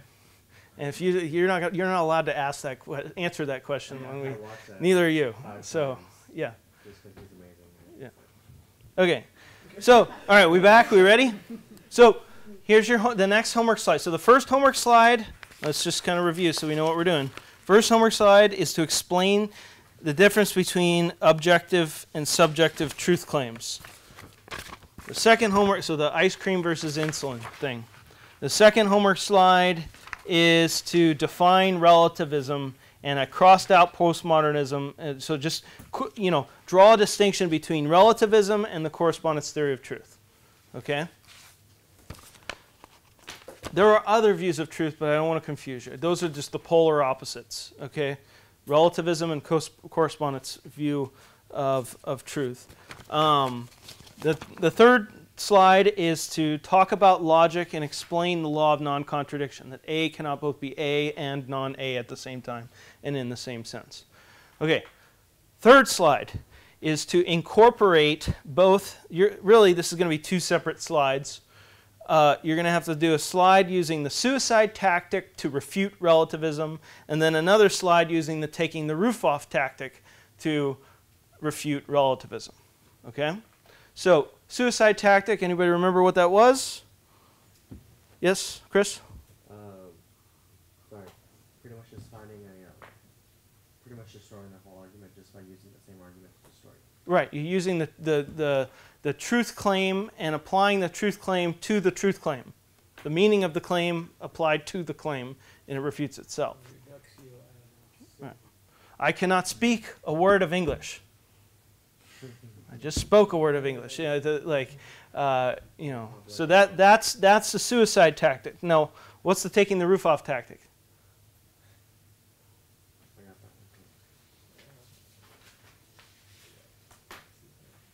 Adopt the other person's view and draw absurd conclusions. Draw absurd conclusions. Good. Okay. So, suicide tactic. We're going to start with that. So, justification for the law of non-contradiction. We've all had different experiences. We've all we've also all been wrong. So a lot of people, that's sort of the basis for relativism. The justification for denying relativism is that really, sorry. The justification for I'm getting confusing, sorry. Let me just start over. The justification for the law of non-contradiction is that it's impossible to deny. The reason we believe, or at least Jesus believed in the law of non-contradiction, is that you cannot deny the law of non-contradiction without affirming the law of non-contradiction. And here is, little thingy right here. So somebody opposes the law of non-contradiction would say that opposites can both be true, at the same time in the same sense. And so using the suicide tactic, what's the opposite of that truth claim? If I say that opposites can both be true, what's the opposite of that truth? Let's write it on. What? Opposites cannot be both true. Right. So if I say that opposites can both be true, the opposite of that statement is that opposites can't both be true.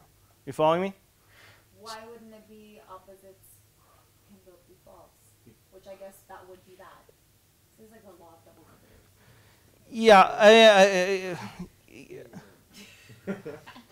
You're just rephrasing statement A. But look at statement A and statement B. Statement A and statement B are opposites, right? Statement A says opposites can both be true. Statement B says opposites can't both be true. And we're really implying it's the same time in the same sense, right? If A is true, then wouldn't B be true? Think about it. If A is true, wouldn't it imply that the opposite of A is true?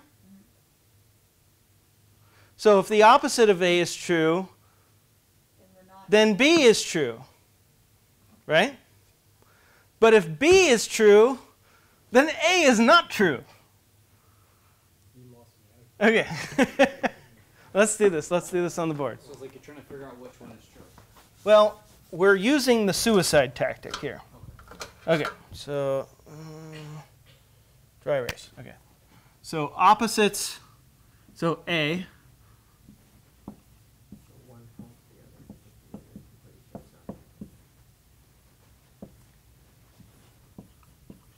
And then dot, dot, dot.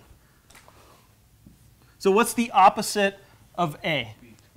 What's the opposite of A? Non-A. That opposites can't, right? We just changed the can to can't. So this is B. You guys got to pay attention because you're going to have to do slides here. Okay. You guys ready? Flex your brain. Okay, so when I make the statement that opposites can both be true at the same time in the same sense, I'm implying that, you know, like when you say something and I say something and they contradict, they can both be true, right? Okay. So what's contradictory to this statement? Statement B. So if they're saying that opposites can both be true, then statement B can both be true. Right? If statement B is true, then that crosses out A. Because it's saying that it can't. You might be able to go one way, but you can't go back. Aha, yeah. That was hard.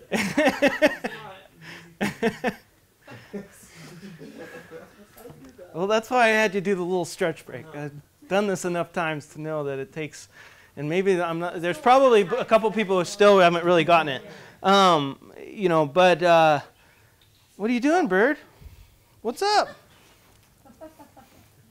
Okay. Okay. So here, okay, so let's watch this video on the law of non-contradiction. It's 7 minutes. Let's see, how much time do we have? Why, this time it just goes by so fast. Okay. We've got a little bit of time. Okay, so. Here is the law of logic as it applies to reality. I remember speaking, please bear with me for those of you familiar with this illustration, but it is the most incisive one that I can give to you. I remember speaking in one of the United States western cities when one of the professors was attending the lectureship and asked me to speak against an Eastern religion, which I said I would not do. He said, I'm an American, I belong to that other Eastern religion, let's just call it X. And he said, and I have taught this X religion in my lectures and so on. I want you to speak on the subject why you do not subscribe to the dogma of religion X. And my students will take you apart after your lecture. I said, no, I really don't want to do that. I said, I've learned when you throw mud at others, not only do you get your hands dirty, but you also lose a lot of ground. And he accepted that. I said, but I will tell you why I am a Christian. I will speak on that subject. At the end of the talk, he was quite vociferous in his denunciation of what I'd said, and he basically took me to task at the front of the lecture room, attacking the fact that I didn't understand logic and so on. I said, look, we're not going to get anywhere. Let's go out for lunch. You pay, and I'll pray, and we'll get together. So we got together for lunch, and he brought a professor of psychology with him, and the psychologist and I finished our lunch while the philosopher hadn't even started his. His food had become congealed in front of him, and he had taken off these paper placemats of all the tables to draw out his argument. And basically what he was trying to say was this, that there are two kinds of logic. Actually, he was wrong, there are more. But he said there are two kinds of logic. One is the law of non-contradiction. The law of non-contradiction means if something is true, the opposite of it is false. If something is true, the opposite of it is false. It is called an either-or logic. If I say to you, for example, there is a red car parked immediately outside the steps there, if that statement is true, the opposite of it is false. I am not at the same time saying that red car is not parked out there. It is either true or false. I've just given you a simple illustration. If it is A, then it is not non-A at the same time. You basically establish the either or dogma. And he says, Ravi, that is the law of non-contradiction. That is either or. That is a Western way of thinking. Westerners think either or. I said, I disagree with the last statement. Why don't you rub it off? He wouldn't do it. So then he moved to the Eastern way of thinking. He said, in the East, you do both and. It is a dialectic. You don't say either this or that. You say both this and that. Karl Marx used the dialectical system. It was not either the employer or the employee. You put them together and you find a classless society. Both employer and employee join together in a classless society. Funny thing, they never show you one, but they talk about it. That there is a both and dogma in the dialectic, two poles of an argument there. And he says, you see, Ravi, he said, the dialectical system is Eastern. The dialectical system is Eastern. And I said, why don't you cross out that last line? Because I don't agree with you, but he refused to cross it out. What he was trying to say was this. I had talked about the many contradictions in certain pantheistic worldviews, very strong contradictions. And he said, you see, Ravi, if you took the dialectical system to be true, anytime you came into a contradiction, you won't be puzzled by it. You'll say, this is the way they think. They make opposite statements, and both of them are right. So if you ask one follower of religion X, is God personal? He says yes. You ask a second follower of religion X, is God personal? And he says no. You go to the third person and say, which of these two is right? And he says, both of them. He says, that's the Eastern way of thinking. So you've got the either or, which is Western, the both and, which is Eastern. And he was waxing eloquent on this, going on and on and on. Finally, I said, can I say something to you, sir? Pay attention. He said yes, and he picked up his knife and fork and started to cut into his first morsel of food. And as he was cutting into the morsel of food, I said, here's what you've told me. There is an either or, which is Western. There is a both and, which is Eastern. And you want me to study religion X, right? Now, here's my question to you, doctor. Are you telling me when I'm studying religion X, I either use the both and system or nothing else? Is that right? That I either use the both and system or nothing else? Is that right? Do you know what he did? He put his knife and fork down, and with a very nervous expression, I wish I had the cameras there to film it, he says to me, the either or does seem to emerge, doesn't it? I said, yes, in fact, I've got some shocking news for you. Even in India, we look both ways before we cross the street. It is either the bus or me, not both of us. Do you see what he was doing? He was using the either or with which to prove the both and. He was telling me I either use this system or nothing else. And he was staggered to realize that he used it every day. So it's got nothing to do whether it's Western or whether it's Eastern. It's got everything to do with that which best reflects reality. And when Jesus says, I am the way, the truth, and the life, no man comes unto the Father but by me, it is a most reasonable statement. The question is it true? It is a most reasonable statement because truth, by definition, is exclusive. The moment you affirm something, you exclude anything that challenges that. And the way you prove the law of non-contradiction is that by just talking, and if anyone else stands up and challenges you against it, by challenging you, they're proving you right. That it is either what you're saying or what they're saying. Now, the East... All right, I'm going to stop it there just in the interest of time. This should be posted on the website, I believe. I think it is. Somewhere. Maybe not. Maybe not. I don't know. Okay, well. Just type in Law of Non-Contradiction, Ravi Zacharias, and you'll see. Oh, yeah, that's where I got it. It's right there on your notes. Okay, I don't have it on the website. It's on your notes. Okay, so, guys, that was another one of, so basically what he was doing is he was doing that. The guy was trying to give all these reasons of why you would accept the Eastern view of both and, that opposites can both be true. And then, by the time the guy gets his, first bit of food, and Ravi asks one question. So I just got this one question. Either I believe what you're saying or I don't, right? Either I believe in both and or either or, right? And and basically it's, he was trying to show that in denying the law of non-contradiction, he was affirming the law of non-contradiction. And I put in the notes that it's like, I don't know where it says, it's like the proverbial wrinkle in the carpet. Have you ever tried to, you know how sometimes you have a wrinkle in your carpet and you step on a carpet, but the wrinkle and it pops up over there? The law of non-contradiction is like that. You can't deny it without affirming it.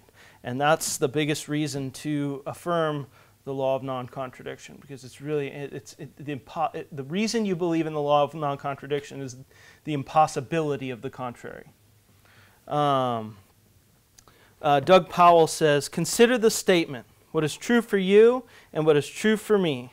That statement, consider the statement, what's true for you is true for you, and what's true for me is true for me.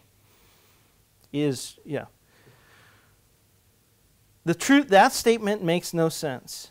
It says that the truth claim only applies to the person making, that truth claims only apply to the person making them. The problem is that if that statement is true, it applies to everyone, which, of course, means that the statement is false. Right. And so, again, that's another example of the suicide tactic. So, one thing you can talk about, well, all religions can't both be true.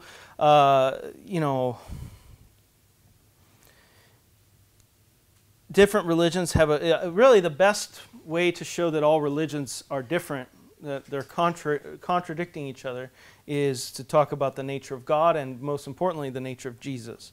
But Buddhists say that Jesus is really a reincarnated bodhisattva, like a reincarnated Buddha figure. The Hindu Jesus is a reincarnation of Krishna or Vishnu. The Muslim Jesus was a prophet, but not God incarnate. And in Islam, Jesus did not die on the cross, so he didn't even die. He was ascended into heaven. So this whole thing about the cross didn't even happen in Islam. It was, some say that they switched the body with Judas or something. I'm not 100% sure on that, but I know that in Islam Jesus didn't die. Jewish Jesus was a rabbi, not God incarnate, not a prophet, and really kind of a cult leader.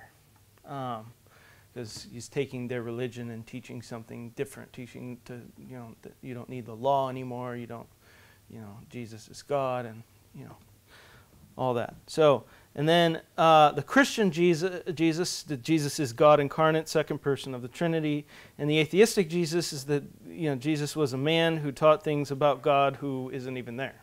So you can't these are all opposite truth claims that can't both be true because they're opposite in the same sense.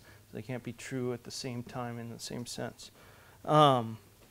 Someone's wrong, maybe everyone's wrong, but they're not all right. So that once you have the law of non-contradiction, you would show that the truth claims about Jesus are contradictory.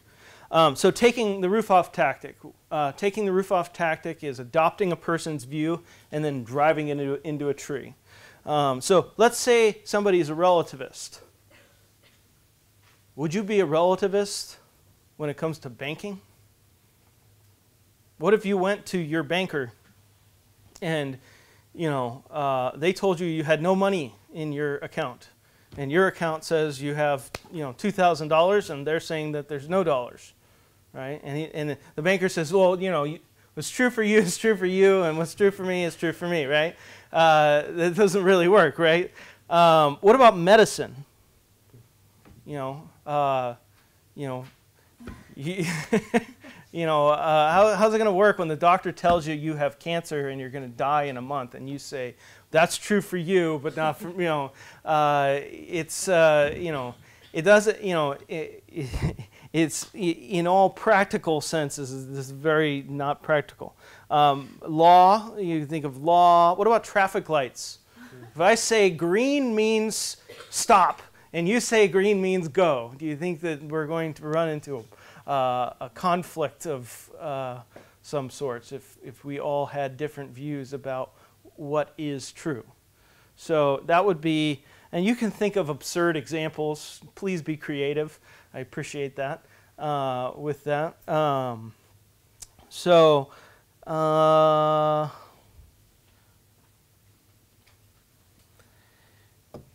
see, how far can we go in a minute?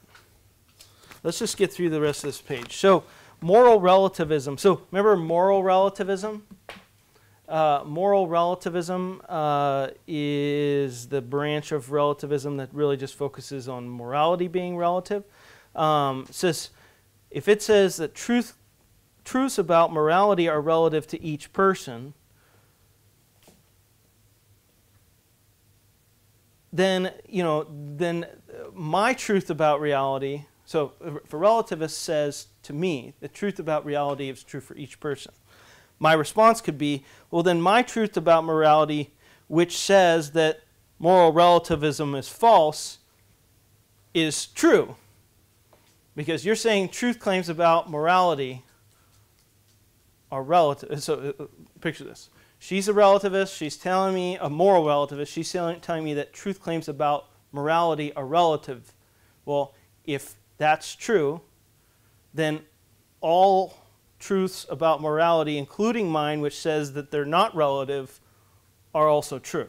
And if mine's true, then hers is not true. So it's self-refuting. It's the same thing as that. And I'm just going to go ahead and stop right here. Well, let's do this one last one. So pluralism. Pluralism, the big thing about pluralism is to emphasize that everything, people believe basically the same thing, and that we're to embrace the diversity of other beliefs and just embrace them, right? Because we're all really teaching the same thing. But when we have differences, we celebrate our diversity. And so you shouldn't judge another person's belief system under pluralism. That's the big no-no for pluralism. So if Tony's a pluralist, he says you shouldn't judge another person's belief system. Well, then wasn't that a judgment about my belief system? Right? Because my belief system says that you should make judgments. My belief system says that I should convince and rebuke in 2 Timothy chapter 4. So, again, it's self-refuting. And I'll just finish with this quote. This is from J.P. Moreland. Tolerance has come to mean that no one is right and no one is wrong. Indeed, the very act of stating that someone else's views are immoral or incorrect is now taken to be intolerant. Of course, from this same point of view, that it is all right to be From that same point of view, it is all right to be intolerant of those who hold to objectively true moral or religious positions. Once the existence of knowable truth in religion and ethics is denied, authority, the right to be believed and obeyed, gives way to power, the ability to force compliance. Reason gives way to rhetoric, and the speechwriter is replaced by the makeup man, and the spirited but civil debate in culture wars is replaced by political correct special interest groups who have nothing left but political coercion to enforce their views on others. That's, a very good summary of the consequences of this kind of thinking. So, Tony, you want to close us in prayer? Yes. All right. Father, we just thank you so much for this time and just giving Nate the wisdom, just teach us and help us understand. And we ask you, Lord, that you'd help us live it and to truly understand it and clear our minds in a way if there's any confusion in us. So, Lord, we just ask you that you help us and strengthen us and equip us to be lights to this world, Lord. So we lift this up all in Jesus' name. Amen. All right. Thank you, guys.